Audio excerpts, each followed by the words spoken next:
cover what we think. Because I mean, we just got done talking about law and order and all of that.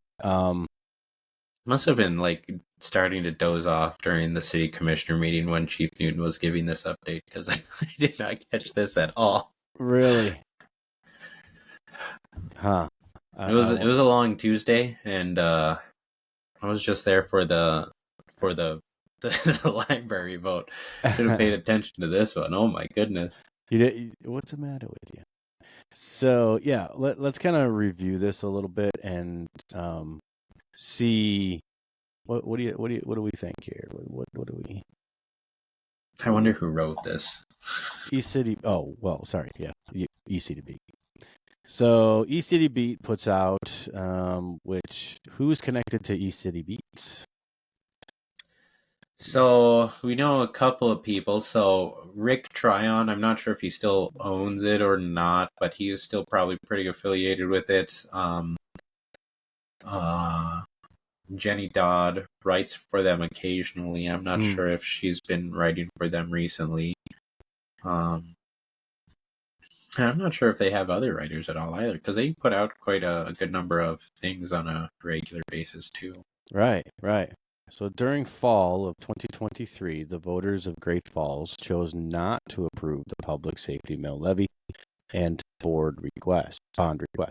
Since then, the members of the Great Falls Police Department have continued to provide the best service to our community members within our capacity to do so. Despite the failures of the public safety levy and bond, the workload has not subsided and the challenges have not gone away. We continue to review our processes and prioritize our response posture both in the Patrol and Investigations Bureau. All right. So our public safety needs have not changed since the levy vote, and the expectations from the community have not subsided. So we have this currently. We have these guys here. Okay, yeah, I remember some of this stuff. So yeah, saying that. Did you follow? Dude, it was a long Tuesday, and then the whole commissioner meeting was quite, and it's sort of a warm room. You know that thing, like.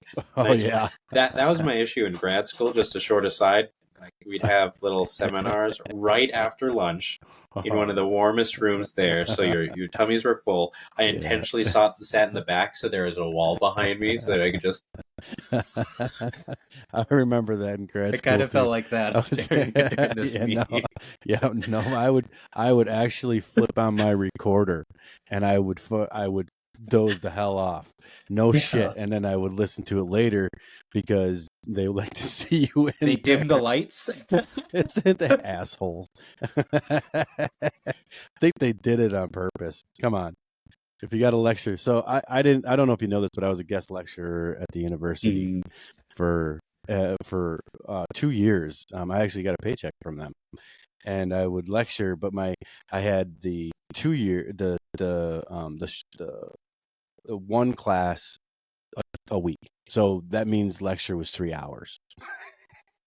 So I would have to have materials for lecturing for 3 hours, and I would give them a break every hour, hour and a half. We would take a break, but you could just start seeing them doze. All of a sudden, you see the back. You start seeing them go, and you start seeing them go, and you start seeing them go.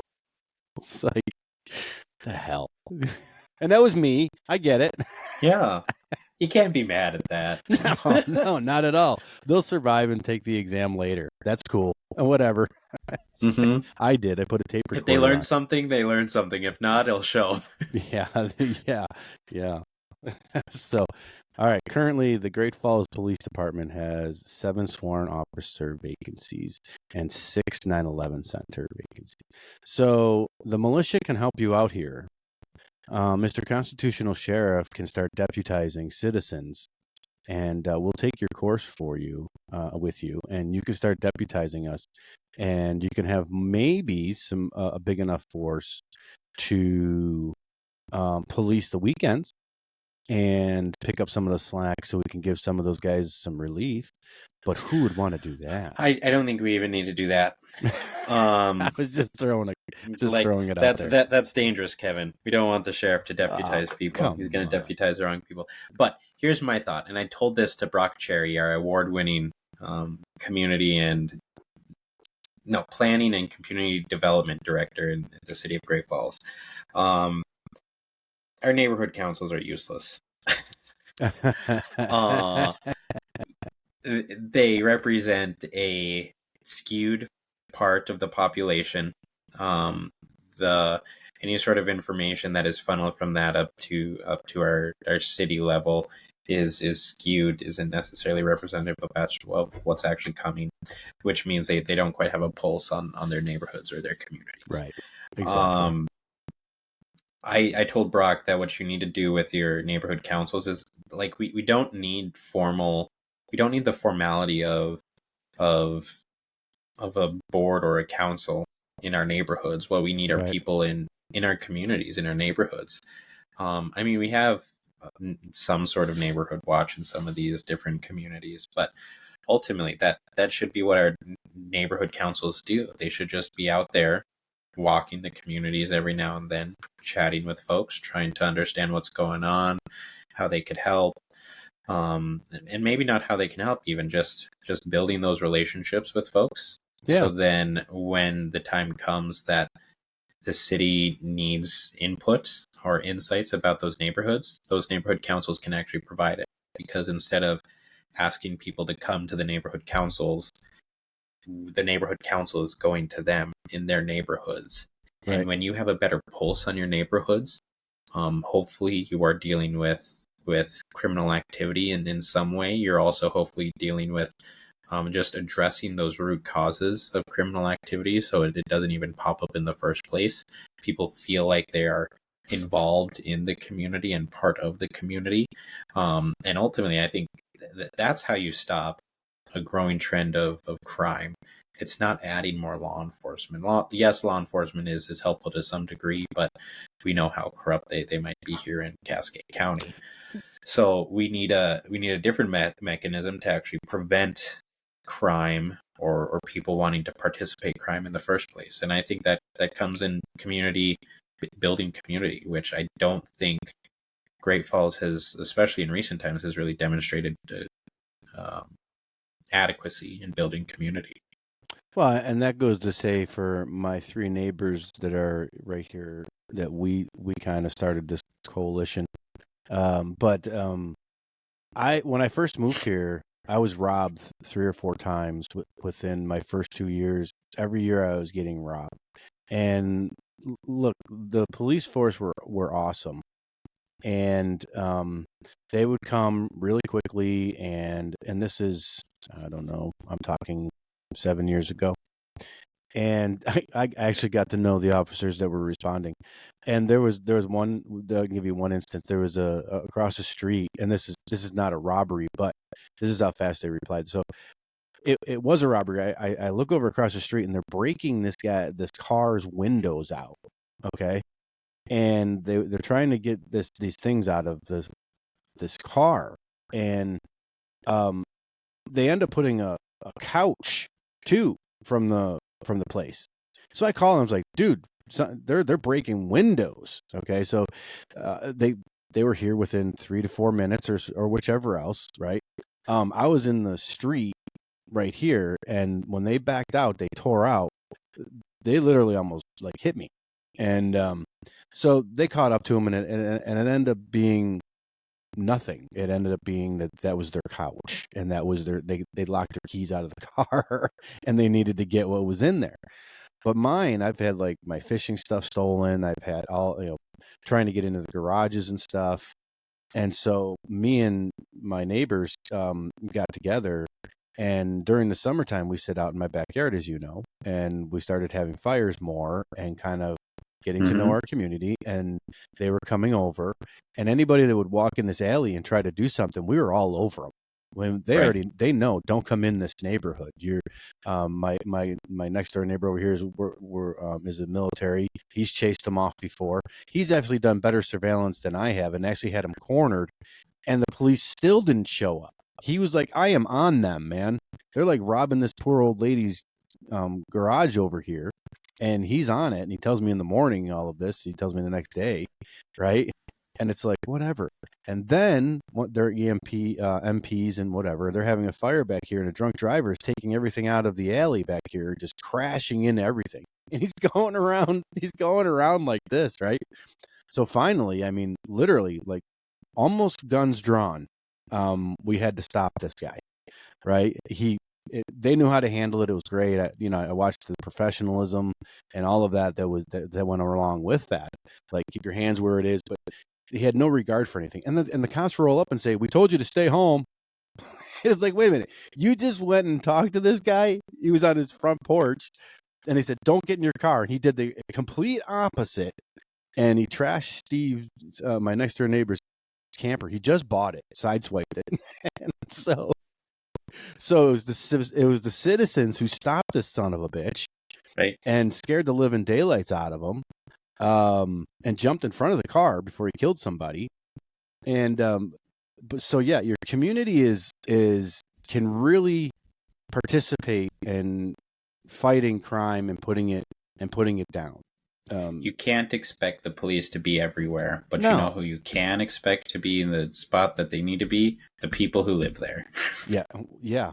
Broad daylight 2 weeks ago, not even a week ago. Well, me and Ann are sitting out in the front, and these guys they're walking down on the sidewalk, and they see the garage over here, and they just pull the door open and walk right in.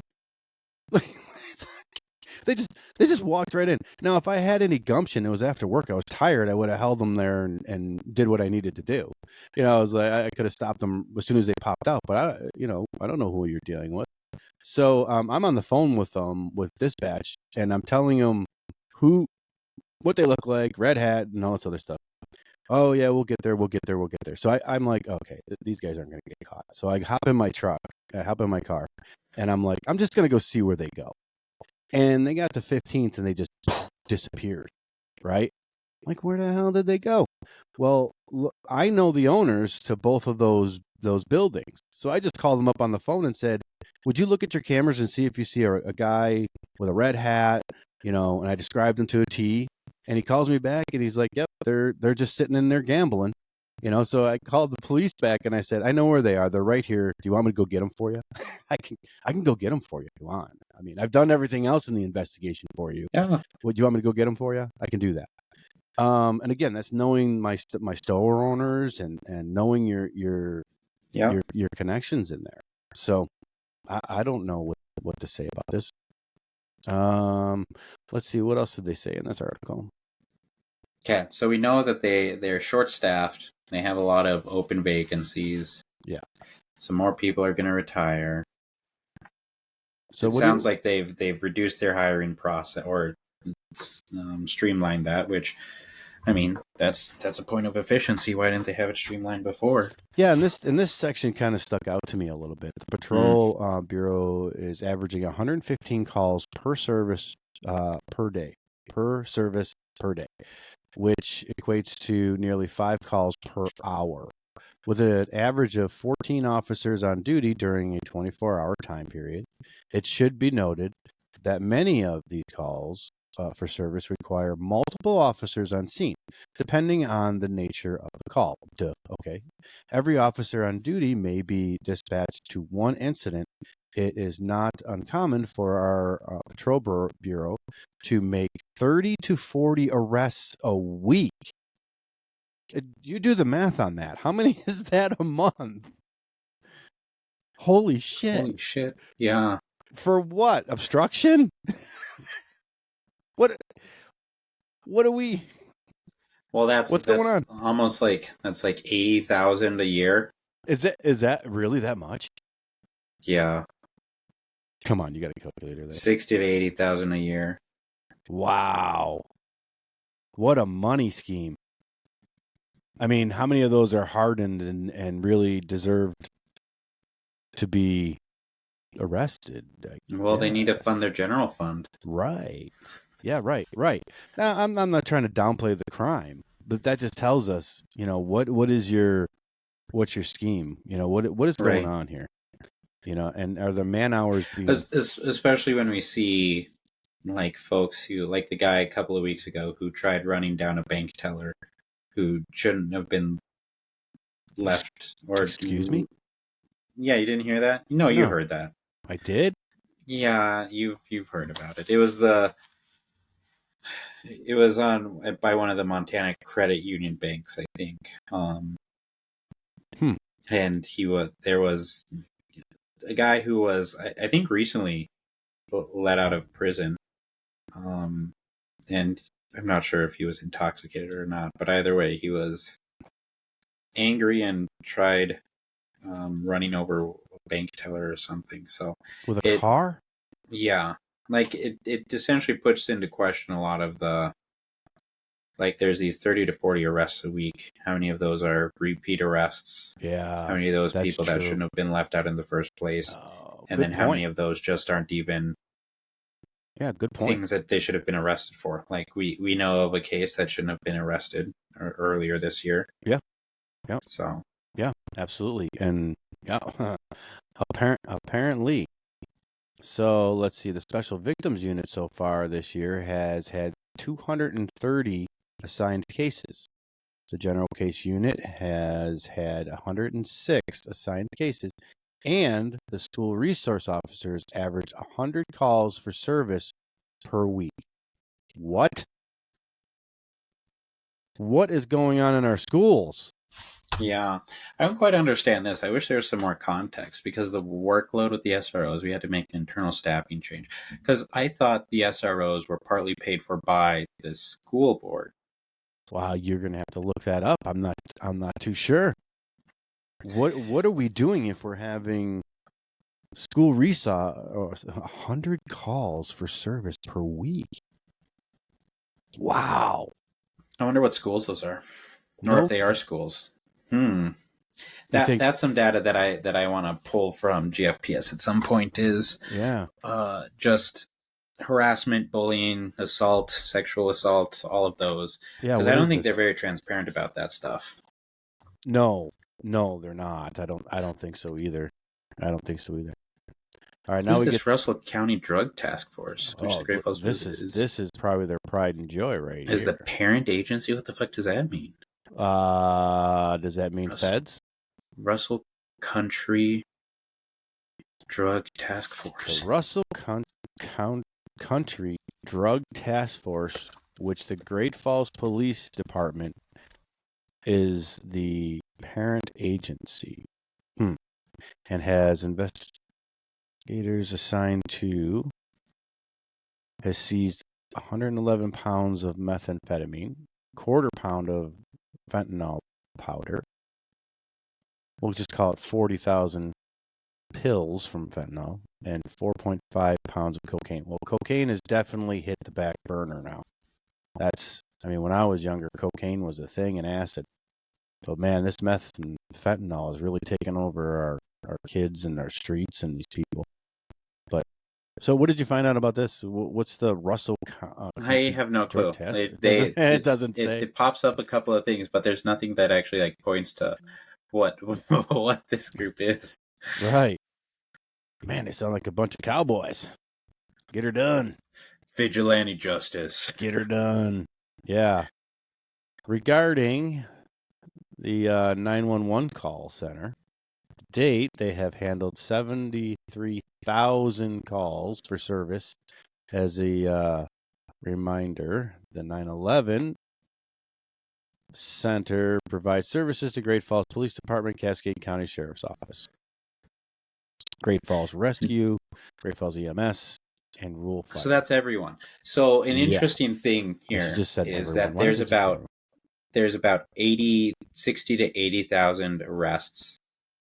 There's about 73,000 calls for service, which some of those calls are not don't lead to arrest, because I'm guessing they're fire or medical emergencies. So where do these 60 to 80,000 arrests come from? Is it just multiple arrests from these 911 calls? Yeah, right. How many are from those 911 calls? How many are just from regular patrolling? Because I would expect. Well, I'm not sure actually what I would expect, but I think it's interesting that those numbers are close to one another. The calls for service, as well as the number of arrests per year. Are you sure that's as many arrests as they do? If Sure, you don't want to check that math? Yeah, here, you want me to do that for you? Yeah, I want you to check 40 that math. times 2. Oh no, I might be wrong. You're right. I think I was doing a different calculation. Yeah, 30 to 40 arrests per week. 30 to 40 arrests per week. Okay. Yeah. So we had like 2,000, 3,000. Yeah. I was doing a different math. I was doing my math. Cut that. I was wrong. Let it all be known that that's okay. I can be wrong. We're just gonna leave it so we can stand corrected, and they know we're human. We're human. Yeah, but I mean, even then, that's a lot. And like you said, what are reoffenders? What are these calls? Mm-hmm. And again, I wish it would be and more honestly, specific. like it's not necessarily an issue of our law enforcement, although there's probably some element that they might be prioritizing some cases over others. But that's ultimately an issue with our court system and our criminal justice system that needs to be addressed. Yeah, because I mean they're really overloading this, right? So the let's see, the 911 Center has handled 1,467 calls for service, with an average of 251 calls per service day. Wow, in a 24-hour time frame. Due to staffing shortages, the workload is being handled by 6 dispatchers over the 24-hour time period. We continue to rely heavily on limited availability of grants and the Great Falls Police Community Foundation to assist us in acquiring needed equipment. What do you think? So this is what they need to do. The city of Great Falls needs to start lowering some of the mills that they tax people with. Yeah. And then the Great Falls Police Department needs to hire a fundraiser. Pretty much all of our local institutions need to be hiring fundraisers. Can't we just dump them? And because fundraisers usually make enough money to supplement their salaries, as well as actually provide money for that particular organization. Yeah. So give the money back to the people for the people to decide on how they end up providing that money, and you get fundraisers out there in each of those organizations to help do that job. Yeah, did you get a shout out at the last meeting? Sort of.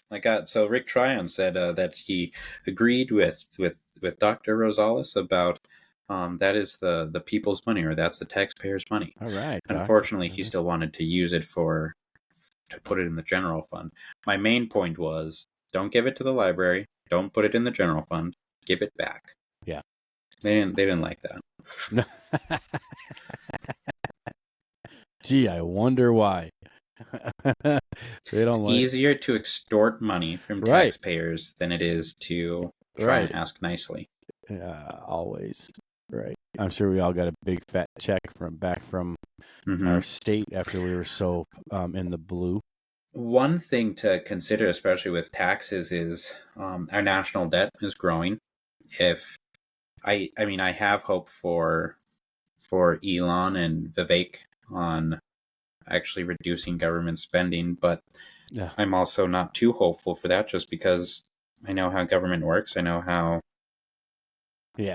spending and inflation works, but ultimately we do need to pay off our government debt at some point.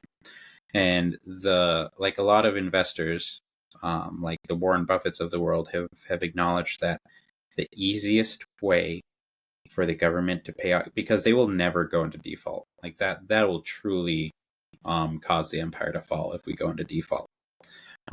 They will pay their what they need to pay, and in order to do so, they will either print more money, which I think that'll be a fault, because then they just have an increase in the deficit that they have to cover at some point. Right. So eventually they have to actually pay off the debt, and that is by raising taxes. We are living in one of the most low tax rate periods from a federal level in probably a good portion of our history. So they are likely to raise that. They're going to be putting a larger burden on taxpayers here in Montana. And so that means the thing that the state of Montana and local governments will have to do is lower taxes, if not eliminate it, because they cannot tax their people out of. Right now there's a lot of people who end up paying a third of their taxes. If you have the federal government raising their tax rates, you get to about 50% of income being taxed if you include state and local taxes into that. So at some point, the state and local governments have to realize the federal government's taxing people enough. We can't do that anymore. It's not sustainable for us. Right. And so what these local governments need to be figuring out is how do they run government operations without actually having to tax people? And that and you can't be sustainable or survive without that. That's bleak.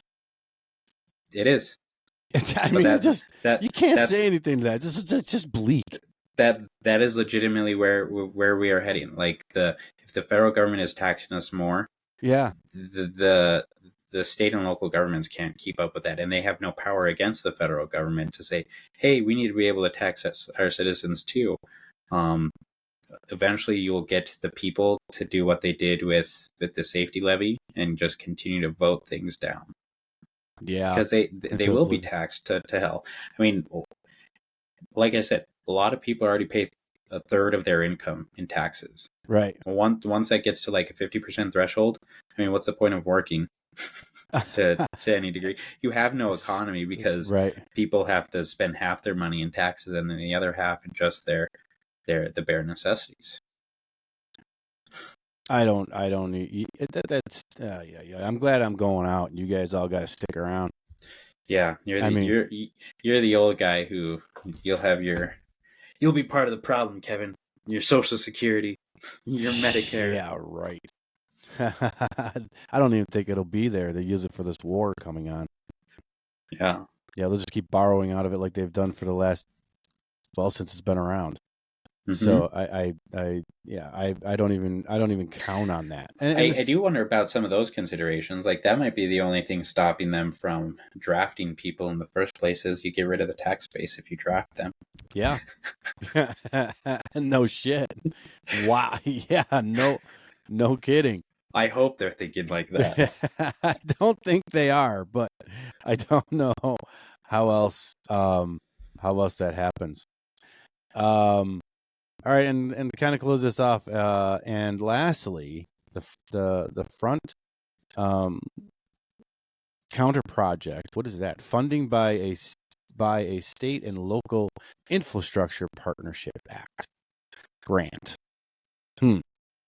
is on schedule with the bid opening process starting on November 20th, 2025.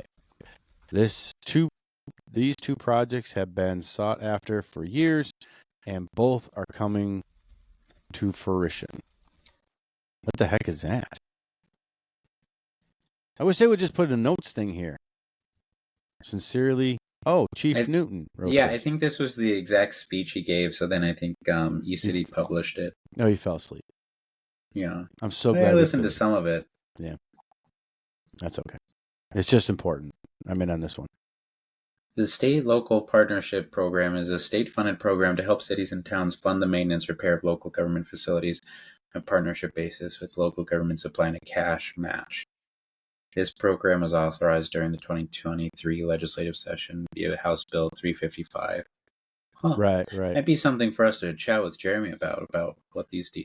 $20 million is appropriated from the general fund to Commerce to distribute funds as allocated to grant recipients awarded in compliance. So it's essentially a way for, and I always hate these cash match things, but it's a way for the state to provide money to local municipalities, as long as those local municipalities also put up money as well. Right. I think there's some nice things to that because it is obviously state money, but sometimes the programs that the cities or those municipalities end up pursuing are things that require longer term sustainable revenue Right. that is not provided in these grants. So it actually just puts that municipality more in debt than if they didn't have it in the first place. Do you think we're seriously in trouble as we move forward? Do you think the warnings of Elon saying, we're going to be experiencing some serious hardship coming up are true? Do you think that's I think if we don't get our federal debt in line, yeah. we're going to be SOL? Mm-hmm. It's like 100 Well, no, trillion. I don't think we're going to be like I said. I don't think we'll ever default on our national debt. Right. But the economic repercussions of taxing people a lot more means we will be seeing less growth. Right. Maybe not even any growth. We might be stagnant or declining in some ways. We'll be seeing less innovation. Yeah, that's true. That's true. So ultimately something has to give, and I mean we by borrowing money, you are robbing from the future. We have taken the growth from the future and just we've been seeing that growth, especially in these last couple of years. But I mean, through the past decades, we've seen what that growth actually, the type of growth we've seen here in the U.S., especially when considering our stock market.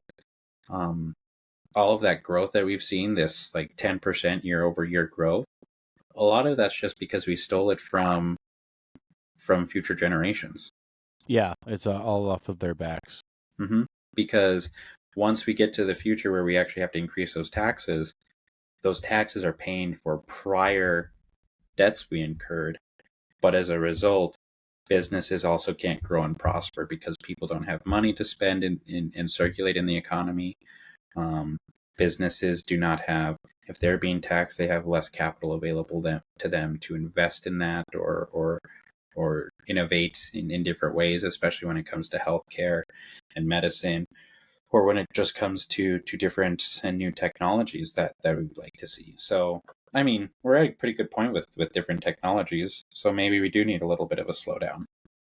Maybe we don't need to be investing too much into AI right now. Maybe it's better to slow the economy down and let people be fine with their current generation of iPads, iPhones, computers, electric cars. Which that's a whole different ball game. All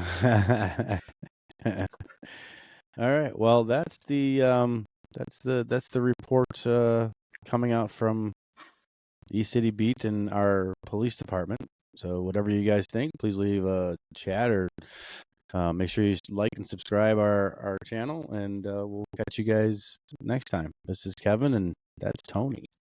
Yeah, thanks, guys.